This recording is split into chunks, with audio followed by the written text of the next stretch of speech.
Jom TV Online. Usisahau kusubscribe, kushare na kulike.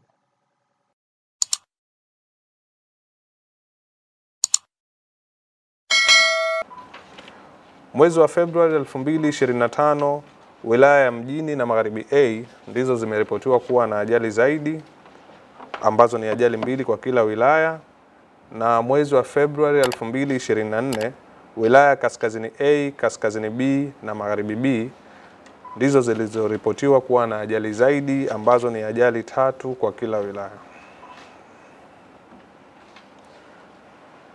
Kwa upande wa idadi ya waathirika wa ajali za barabarani kwa mwezi wa Februari 2025, jumla ya waathirika 8 wameripotiwa kwa mwezi wa Februari 2025, ambapo waathirika 6 ni wanaume na waathirika 2 ni wanawake.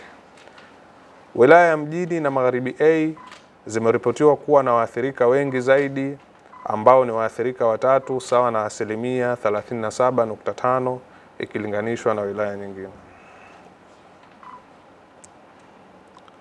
Mlinganisho wa waathirika waliofariki kwa mwezi wa Februari 2025 na mwezi wa Januari 2025.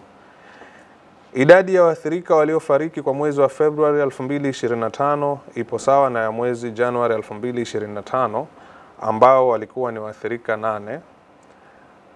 Idadi ya waathirika waliofariki kwa mwezi wa Februari 2025 wameripotiwa kutoka wilaya ya Mjini na wilaya ya Magharibi A, ambao ni waathirika 3 kwa kila wilaya, na mwezi wa Januari 2025 wilaya Kaskazini B, Kati na Chake Chake ziliripotiwa kuwa na waathirika 2 kwa kila wilaya.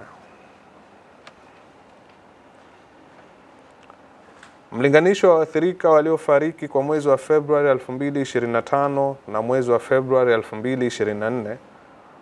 Waathirika waliofariki kwa mwezi wa Februari 2025 wamepungua kwa 65.2% na kufikia waathirika 8 kutoka waathirika 23 kwa mwezi wa Februari 2024. Wilaya ya Mjini na Magharibi A zimeripotiwa kuwa na waathirika wengi waliofariki kwa mwezi wa Februari 2025, ambao ni waathirika 3 kwa kila wilaya. Mlinganisho wa waathirika waliojeruhiwa kwa mwezi wa Februari 2025 na Januari 2025. Mwezi wa Februari 2025 hakukuwa na waathirika waliojeruhiwa.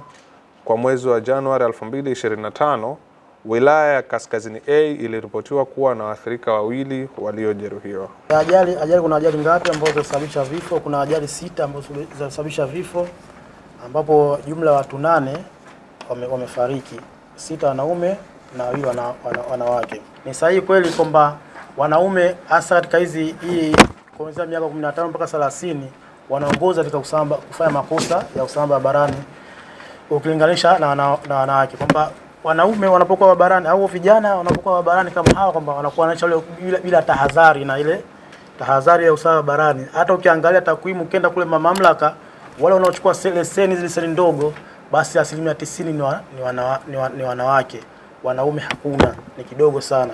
Kwa hiyo kuonyesha kwamba madereva wengi wa kiume hawana hii taaluma